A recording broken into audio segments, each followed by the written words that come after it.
Hi friends, welcome to Tamil புத்தகம் YouTube channel. இன்றைக்கி நம்ம பார்க்க போகிறது செங்கிஸ்கான் புக். முகில் சார் எழுதுனது.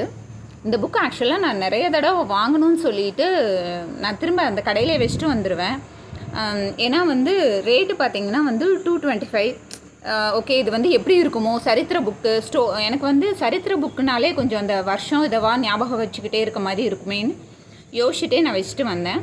ஆனால் இந்த புக்கு என்னமோ எனக்கு நான் புக்கே நம்மளை தேடுன்னு சொல்லுவாங்க பார்த்தீங்களா, எனக்கு அந்த மாதிரி தான் இந்த புக்கு படிக்கணும்னு தோணிக்கிட்டே இருந்துச்சு. ஸோ இந்த தடவை இதை நான் அமேசானில் தான் வாங்கினேன். ஆக்சுவலாக எனக்கு 190 ருபீஸ்க்கு கிடச்சிது. ஒரிஜினல் ரேட்டு பார்த்திங்கன்னா 225, எனக்கு 190லே ஆஃபரில் கிடச்சிது. கிழக்கு பதிப்பகம் தான் அதை பதிப்பிச்சிருக்காங்க. இது பார்த்திங்கன்னா முகில் சார் எழுதுனது. இந்த புக்கு இன்ட்ரடக்ஷன், நம்ம இந்த புக்கை பற்றி பார்க்குறதுக்கு முன்னாடி அவர் இந்த புக்கை பற்றி என்ன சொல்லியிருக்காருங்கிறத நான் வாசித்து காமிக்கிறேன். உலகையே கட்டியாளப் போகிறேன் என்று கிளம்பியவர்கள் சிலர், அதில் வெற்றி பெற்றவர்கள் வெகு சிலரே. அவர்களில் முதன்மையானவர் மங்கோலிய பேரரசர் செங்கிஸ்கான். சுமார் 800 வருடங்களுக்கு முன் வாழ்ந்தவர் என்றாலும் இன்று வரை செங்கிஸ்கான் மீதான மிரட்சியும் ஆச்சரியமும் அச்சமும் குறையாமல் இருப்பதற்கான காரணம் உயிரை உழுக்கும் போர் தந்திரங்கள் மட்டுமல்ல, அவரது ஆளுமை திறனும் தான். ஒரு சாதாரண மங்கோலிய நாடோடி கூட்டத்தில் செங்கிஸ்கான் பிறந்தபோது மங்கோலியா என்று ஒரு தேசமே கிடையாது. செங்கிஸ்கான் ஒரு கனவு கண்டார். சிதறி கிடக்கும் இனக்குழுக்களை ஒன்று சேர்க்க வேண்டும்.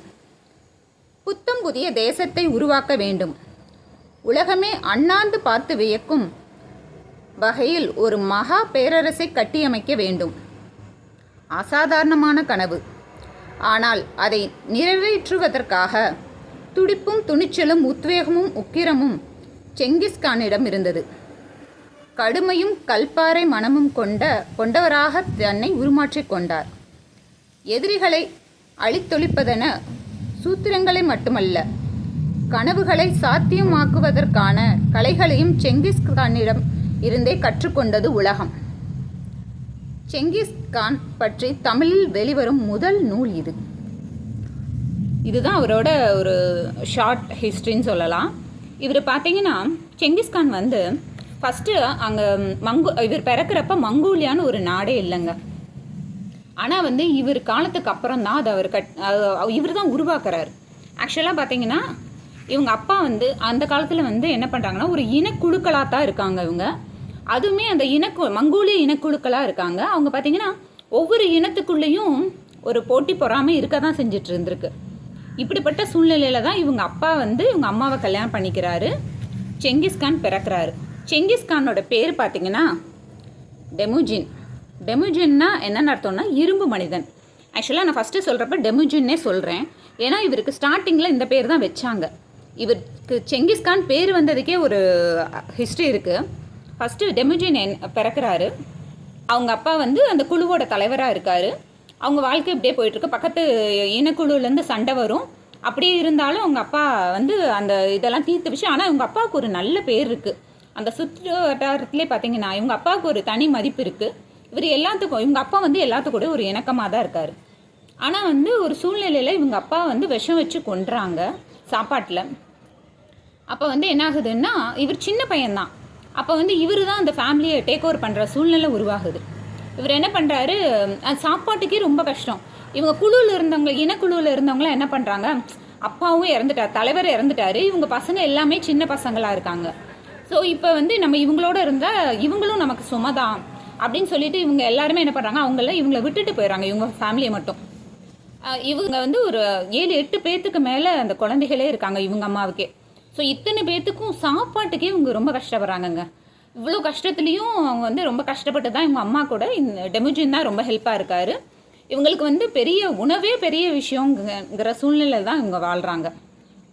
இப்படி ஒரு சூழ்நிலையில் வாழ்ந்துட்டுருக்க டெமுஜினுக்கு ஜமுகான் ஒருத்தரோட நட்பு கிடைக்கிது. அவர் பார்த்திங்கன்னா அவர் இன்னொரு மங்கோலிய இனக்குழுவை சேர்ந்த ஒரு தலைவரோட ஒரு பையன்தான். ஜமுகாவுக்கு தான் பார்த்திங்கன்னா ஃபஸ்ட்டு மங்கோலிய பேரரசுன்னு ஒரு பெரிய ஒரு பேரரசை உருவாக்கணுங்கிற ஒரு ஆசை உருவாகுது. அவர் டெமுஜின்ட்ட சொல்கிறா, அப்படி எனக்கு இப்படி ஒரு ஆசை இருக்குது அப்படின்னு சொல்லிட்டு. டெமுஜினுக்கும் இது இப்போ நம்ம சின்ன சின்ன குழுக்களாக இருக்கனால தானே எல்லோரும் நம்ம கூட சண்டை போடுறாங்க. நம்மளும் ஒரு பேரரசாக மாறிட்டோம்னா நம்ம கூட யாரும் சண்டை போட மாட்டாங்க, நம்மளே ஒரு பேரரசாக மாறணுங்கிற ஆசை அவனுக்குள்ளேயும் அப்போ அந்த ஆசை விழுந்துடும். அப்புறம் பார்த்திங்கன்னா கொஞ்ச நாள் ஆனோடனே 2 பேருமே வந்து வளர்கிறாங்க. வளர்ந்து டெமிஜியனுக்கு நிறைய இன்னல்கள் வருது. அவன் அதெல்லாம் சால்வ் பண்ணி அவன் எப்படி வளர்றாங்கிறதே கதை ரொம்பவே அழகாக கொண்டு போயிருப்பா அப்படி முகில். இதில் பார்த்திங்கன்னா அவர் வந்து டெமிஜியன் வந்து போருக்கு போகிற ஒவ்வொரு இடத்துக்குமே அவர் என்ன பண்ணுவார்னா, அவர் வந்து அந்த மக்களை வந்து ரொம்ப துன்புறுத்தாமல் முடிஞ்ச அளவுக்கு அந்த மக்களை வந்து அவங்ககிட்ட அடைஞ்சிட்டாங்கன்னா அவங்கள வந்து அவர் குழுவில் சேர்த்துக்கிறாரு. ஸோ வந்து அவர் குழு வந்து எக்ஸ்பேண்ட் ஆகிட்டே போகுது. இதுதான் வந்து அவரோட பெரிய டெக்னிக்காகவே அவர் யூஸ் பண்ணுறாரு. அவரை எதுக்குறவங்கள அவர் கொன்றாரு. ஆனால் அவர்கிட்ட சரணடைகிறவங்கள அவரோட குழுவிலே சேர்த்துக்கிட்டு அவங்களுக்கு ஒரு போஸ்டிங் கொடுத்து அவங்களையும் இவரோட போர் புரிய கூட்டிகிட்டு போகிறாரு. இந்த மாதிரியே இவரோட குழுக்கள் எக்ஸ்பேண்ட் ஆகுது. இப்படி ஒரு சூழ்நிலையில் தான் பார்த்திங்கன்னா ஜமுகா கூடயே இவர் எதிர்த்து போரிட வேண்டிய ஒரு நிர்பந்தம் செங்கிஸ்கானுக்கு வருது. அப்போ பார்த்திங்கன்னா அந்த போர்லையும் செங்கிஸ்கான் தான் ஜெயிக்கிறாரு. ஆக்சுவலாக அப்போ தான் அவருக்கு அந்த பேரே வருது, செங்கிஸ்கான்கிற பேரே வருது. அது வரைக்கும் அவர் டெமிஜின் தான் அந்த கதையில் சொல்லிகிட்டு இருப்பாங்க. அது பார்த்திங்கன்னா அவர் பேருக்கே ஒரு அர்த்தம் இருக்குது. சிங்கிஸ்கான் என்பது சரி. செங்கிஸ்கான் என்பது போர்ஷிய மொழி உச்சரிப்பின்படி உருவானது. சின் என்பதற்கு பல அர்த்தங்கள் உண்டு. வலிமையான, உறுதியான, அசைக்க முடியாத, பயமற்ற, ஓநாய் என்றொரு அர்த்தம் உண்டு. மங்கோலியர்களுக்கு விருப்பமான விலங்கு ஓநாய், அதுவும் நீல ஓநாய். அதனை கடவுளாக பாவிப்பார்கள். இதுதான் வந்து சிங்கிஸ்கானோட பேருக்கு உண்டான அர்த்தம். பார்த்திங்கன்னா இவர் அந்த ஜமுகாவோட போரில் அவர் வெற்றி பெற்றோன்னு தான் அவருக்கு இந்த பேரே வைக்கிறாங்க, செங்கிஸ்கான்கிற பேர். அப்போ பார்த்திங்கன்னா இவர் அதுக்கப்புறம் இவர் போருக்கு போகிற எல்லா இடத்துலையுமே இவருக்கு வெற்றி தான். இவர் வந்து ஒரு பெரிய சாதாரணமாக ஒரு சாப்பாட்டுக்கே கஷ்டப்பட்டு இருந்த ஒரு பையன் எப்படி கொஞ்சம் கொஞ்சமாக தன்னோட பவுண்ட்ரிஸை எக்ஸ்பேண்ட் பண்ணிவிட்டு அவர் ஒரு பேரரசு ஆனாருங்கிறதுக்கு இந்த கதை ரொம்பவே அழகாக சொல்லியிருப்பாங்க. கதை எடுத்துகிட்டு போயிருப்பார் முகில் சார். இவரோட போர் தந்திரங்கள்லாம் கண்டிப்பாக சொல்லி ஆகணுங்க. நம்ம போருக்கு போகிறோம்னா மருத்துவரை கூட்டிகிட்டு போவாங்க, நமக்கு தெரியும். பட் இவர் வந்து அந்த டெக்னாலஜி தொழில்நுட்பம் சார்ந்து தெரிஞ்சவங்களையெல்லாம் கூட்டிகிட்டு போய் இந்த இடத்துல எப்படி நம்ம இந்த இடத்த நம்ம கடக்கணும், என்ன மாதிரி யூஸ் பண்ணணுங்கிற டெக்னிக்லாம் ரொம்பவே அழகாக சொல்லியிருப்பாங்க. போர்க்காட்சிகளுமே இதில் அருமையாக இருக்கும். இந்த சைனாவால் வந்து இவங்க பிரேக் பண்ணி அந்த இதில் உள்ளே போகிற காட்சிகள்லாம் வந்து ரொம்பவே அருமையாக இருக்கும். ஆக்சுவலாக பார்த்திங்கன்னா செங்கிஸ்கான் இறக்க போகிற சமயத்தில் வந்து அந்த பேரரசு எப்படி இருந்துச்சுன்னா, அப்போதைய செங்கிஸ்கானின் பேரரசு மாவீரன் அலெக்சாண்டரின் பேரரசை விட 4 மடங்கு பெரியது. ரோம பேரரசை விட 2 மடங்கு பெரியது. அப்போ எவ்வளோ பெரிய சாம்ராஜ்யத்தை மனுஷன் உருவாக்கியிருக்காருங்கிறத பார்த்துக்கோங்க. லாஸ்ட்டாக பார்த்தீங்கன்னா இது வந்து செங்கிஸ்கானோட வம்சாவளிகள். இது பாருங்கள், இந்த மாதிரி மேப் கொடுக்குறப்ப நமக்கு ரொம்பவே யூஸ்ஃபுல்லாக இருக்குது. இது 4மே வந்து செங்கிஸ்கான் காலத்துக்கு அப்புறம் அவங்க பசங்க வந்து எந்தெந்த இடத்த ஆட்சி பண்ணாங்கங்கிறத அழகாக அந்த அவங்க பேரோட அந்த ஏரியாவையும் நமக்கு மேப்லேயே காமிச்சிருக்காங்க. இந்த புக்கு ரொம்ப யூஸ்ஃபுல்லாக இருக்கும். உங்களுக்கு வந்து ஹிஸ்ட்ரியாக படிக்காமல் நம்ம வந்து ஒரு கதை மாதிரி படிக்கணுங்கிறவங்களுக்கு இந்த புக்கு ரொம்ப ஆப்டான புக்கு. நீங்கள் தைரியமாக இதை எடுத்து படிக்கலாம்.